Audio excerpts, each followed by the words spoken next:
ይህ ለጊዜው እንለቃለን ተከራይተንም ቢሆን እንወጣለን ብለው ወጡ ተከራይተው ወጡ ልጆች እሳቸው ሲሞቱ እሳቸውማ ከሞቱ ቆይተዋል ልጆቻቸውና ባለቤታቸው ነበር ግን በስንት ዓመት ምህረት ይሆናል ይሄ ታሪክ ሲሆን የገባው ነው አይ እሳቸው ለቀው ሲወጡ ወይም ደግሞ እዚህ እንዲያርፍ ሲያደርጉ በ2006 ዓመተ ምህረት ጥቅምት 19 ነገ በ19 እንደውም እናከብራለን እዚህ ቦታ ላይ 12ኛ ዓመት ነው የሚከበረው 12ኛ ዓመት ነው የሚከበረው ስለዚህ እሳቸው በ2010 አካባቢ መሰለኝ የሞቱት በእርግጠኛ እንደዛ አካባቢ ነው የሞቱት እሳቸው እና እኛ ሁሉ ይሄን ቦታ ስናደርግ ጭቃ ነው ይሄ ዙሪያው የነበረው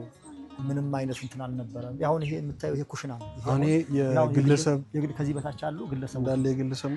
ነው አሁን ይሄ እንግዲህ እንደምታየው ከብቶች አሉ በሬዎች አሉ እዚህ የሚያድሩ ይሄ ኩሽና እንጀራ መጋገሪያ ምናምን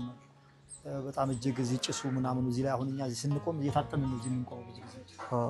ቤተልሔም እንደምታየው የለውም ይሄ አጥር ነው እንግዲህ ያለው እንዴት አድርገን የቱ ጋር እናርገ ቤተልሔሙ የት ነው ቤተልሔሙ ያቺና ነች እንግዲህ ከዚህ ከኩሽናው አጠገብ ያለው ማለት ነው ይሄን የሚያሳየው እስቲ እናያለን ለማንኛውም ግን ተወደዳችሁ ወደ ቤተሰቦቻችን እንደምትመለከቱት እንግዲህ ምንም አይነት ስፔስ የለውም በዚህም ቤት ነው በዛም ቤት ነው በፊት ለፊት ለምእመናን መቆሚያ ማስፋፊያ እንግዲህ በጎ ፈቃደኛ ግለሰቦች በተወሰነ ብር ለቤተክርስቲያኑ አስረክቦ ነበር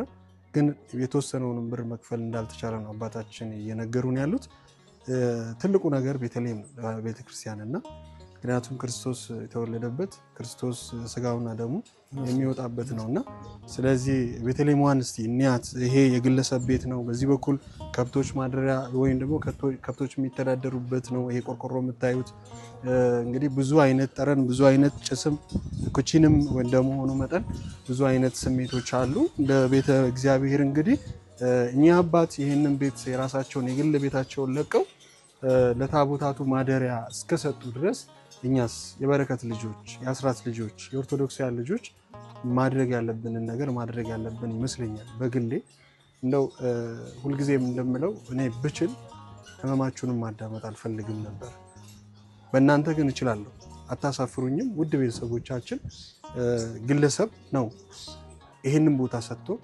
እነኚህ ታቦታት ቅዱስ ሚካኤልና ቅዱስ ገብርኤል በግራና በቀኝ እዚህ ቦታ ላይ ከእናቱ ከድንግል ማርያም ጋር እንዲገኝ የፈቀደውና እናንተ ደግሞ ያያችሁት ነው ቤተልሔሙ ይሄንን ይመስላል እንግዲህ ከስርዓት ውጪ በቦታ እጥረት እንግዲህ እንደሚታወቀው በአቅጣጫው በዚህ በኩል ነበር መሆን የነበረበት